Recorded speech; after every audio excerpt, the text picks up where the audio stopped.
नमस्कार दुनिया हालचाल को स्वागत करुछि मु संजय। आसंतु नजर पकाइबा वर्तमान मुख्य खबर उपरे।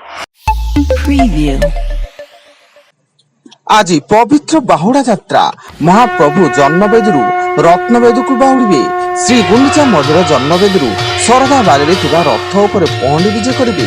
बड़दाण्ड घर घर नाद कर श्रीमंदिर सिंहद्वार अभिमुखे गड़ब तीन रथ पुणी थे भक्त भगवान महामिलन खोलिला पूरी श्रीमंदिर उभय भीतर और बाहर रत्न भंडारकर 12 जणिया कमिटर उपस्थिति महाप्रभु रत्न अलंकार गणति और मणति पाई खोली भंडार सबु काम मजिस्ट्रेट सम्मुखें और वीडियोग्राफी जरिया करा जायछि। हेले समय अभाव भीतर रत्न भंडार अलंकार स्थानांतर प्रक्रिया आरंभ हो पारिनी। नीलाद्री विजे पर दिन धार्य करी भीतर रत्न भंडार अलंकार स्थानांतरित हेबो।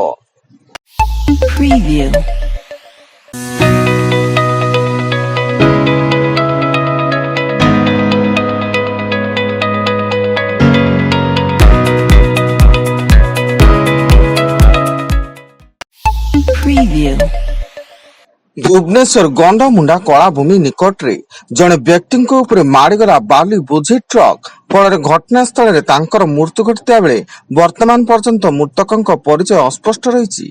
खबर पाई पुलिस घटनास्थल पहुंची गाड़ी को जबत करने सह ड्राइवर को अटक रखी अधिक पचराउचरा जारी करुछि।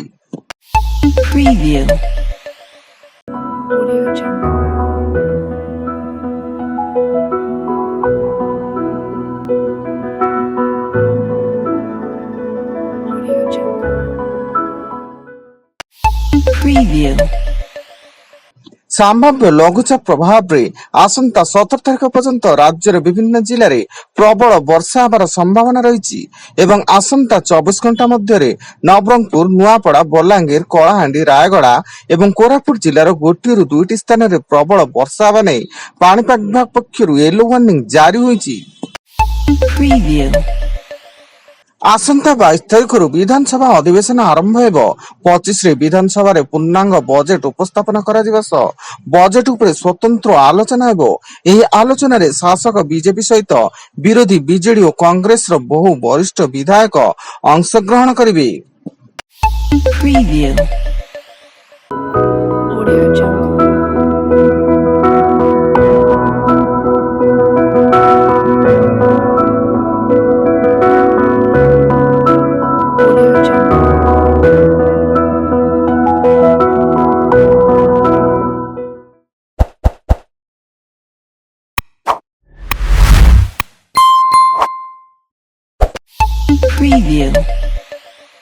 कोरापुट जिला लक्ष्मीपुर पुलिस विभिन्न स्थान रे चढ़ाऊ करी चोरी होइतिबा 25टी बाइक उद्धार करिछि एवं एही चोरी रे संपृक्त थिबा मास्टरमाइंड फेरार थिया बेले पुलिस अन्य 2 जनक समेत मोट 5 जन को गिरफ्त करिछि।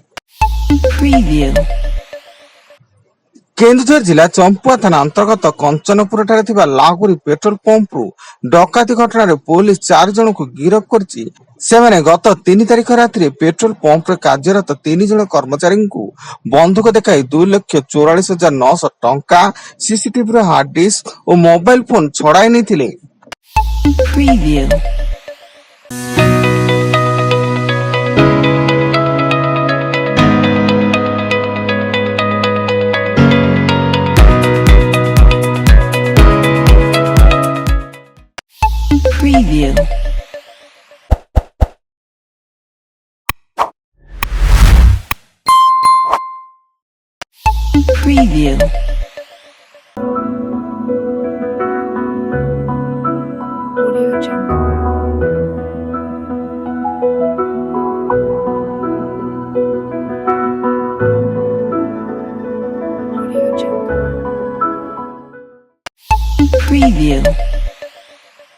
सुंदरगढ़ जिला कुर्ता थाना अंतर्गत तुनमुरा पंचायत काशीपड़ा त्रिकोणीय प्रेम को नहीं विभत्स हत्याकांड ड्राइवर छुरामाड़ युवक और युवती मृत्यु घटना पर अभियुक्त ड्राइवर फेरार थिया बेले कुर्ता थाना पुलिस घटनार तदंत जारी रखिछि।